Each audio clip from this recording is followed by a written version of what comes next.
আমি আমার জীবনের অভিজ্ঞতা দিয়ে বলছি, আমি 21 বছর বয়সে বিয়ে করেছি। 21 বছর বয়স পর্যন্ত আমি 1 গ্লাস দুধ খেতাম। গ্লাসটা এত বড় ছিল, তাহলে কয় গ্লাস দুধ হলো? এখান থেকে এত বড় ছিল গ্লাসটা, 1 গ্লাস মাত্র দুধ খেতাম। 3 গ্লাস হয়ে গেল না? 2 গ্লাস বা 3 গ্লাস হলো, এত বড় একটা মগ। কিন্তু আমার যখন বিয়ে হলো, আমি শ্বশুর বাড়ি যাওয়ার পর থেকে আর 1 গ্লাস দুধ খেতে পাইনি। এখন আমাকে বলবে আমাকে কি মেরেছে, কেটেছে? সেটার চেয়ে বড় কথা, সামাজিক ভাবে এমন একটা জিনিস তৈরি হয় বিয়ের পরে মেয়েরা শ্বশুর বাড়িতে গিয়ে ওই যে ফ্রিডম, ওই যে আম্মু আমাকে দুধ দাও, ডিম দাও।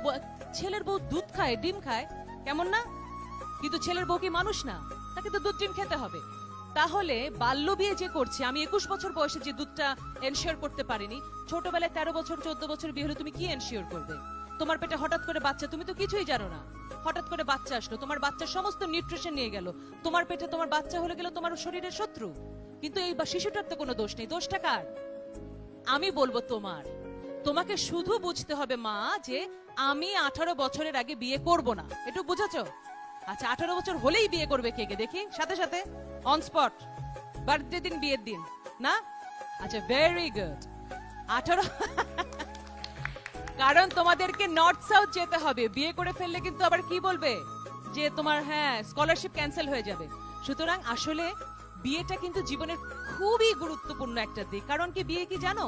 বিয়ে হচ্ছে জীবনের দ্বিতীয় জন্ম।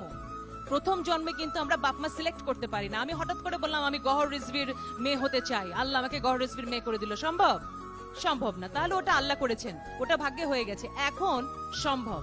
তুমি কাকে বিয়ে করবে? তুমি কি একটা ড্রাগ অ্যাডিক্ট, অযোগ্য ছেলেকে বিয়ে করবে? তোমার সন্তান হবে একেবারে রুগ্ন, এবং তোমার সোসাইটিতে কোনো অ্যাকসেপ্টেন্স থাকবে না, সবকিছু নষ্ট হয়ে যাবে। অথচ মেয়েরা কি করে? রকে বসে থাকে এক ড্রাগ অ্যাডিক্ট ছেলে দেখে, আহারে, তাই না? অমুকের জন্য আহারে, অনেক মায়া লাগে। মায়া আর দয়া দিয়ে বিয়ে হয় না।